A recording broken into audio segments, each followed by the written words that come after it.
employee morale? Like anything else, I think right now you go, there's kind of two things that are going on out there. You've got people who are saying, thank God I have a job. And then you've got people saying, oh man, what's going to happen with all these changes? So you have kind of two things going on. The thing that's interesting for us from a safety net perspective is our average age is 52 years old. We have 155,000 people that can retire right now. So when they look at this, it's like, geez, if there's big changes, I'm out of here, you know? So that gives people a little bit of, I guess, a little bit of a safety net too mentally on this. I think if you would talk to our people, whether they were letter carriers or clerks or postmasters, you'd find a lot of the same anxiety you have in American society today, just about, you know, what's going to happen to my company.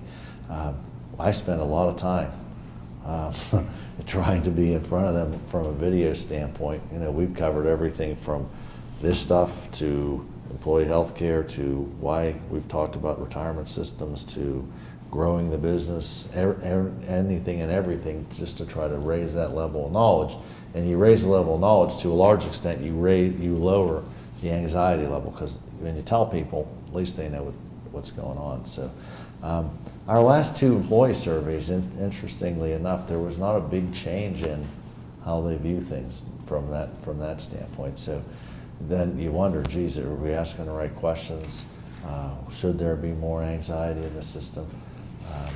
Notes and questions I get from people, you can feel some of that. The other thing we've been doing is going out. I was in Boston on Wednesday last week, and New York a couple weeks earlier, and just to have like a town hall meeting. You get a couple hundred people in there, and you get a pretty good idea. Once you go through a little talk with them and then open it up for questions, you get a pretty good idea where they're coming from. But I think it's like anybody else, they're worried about the future. What kind of signal do you think this sends to the sort of recruitment process of the rank and file, not people at Susan's level, but guys like my dad coming into the Postal Service, where they come into a service that they know has, or an organization where there's been a ton of cuts, where their benefits in the future, health and related benefits, particularly when they become a retiree, are not going to be what they are today. Do you worry about the kind of a person in the future who would be attracted to this line of work? Interestingly enough, we do all of our hiring today and testing on our websites.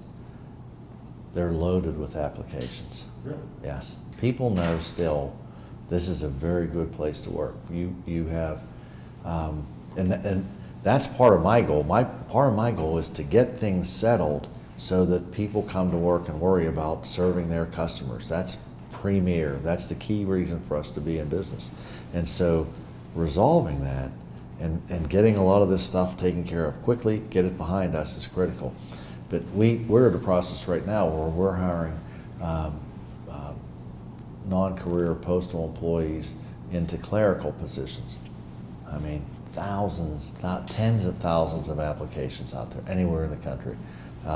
When we used to give tests, physical tests, it would not be unreasonable to have 75,000 people in a city apply for it. Everybody wanted that job. So it's still, in my opinion, from a blue collar job, if you're a letter carrier or clerk, the best job in America.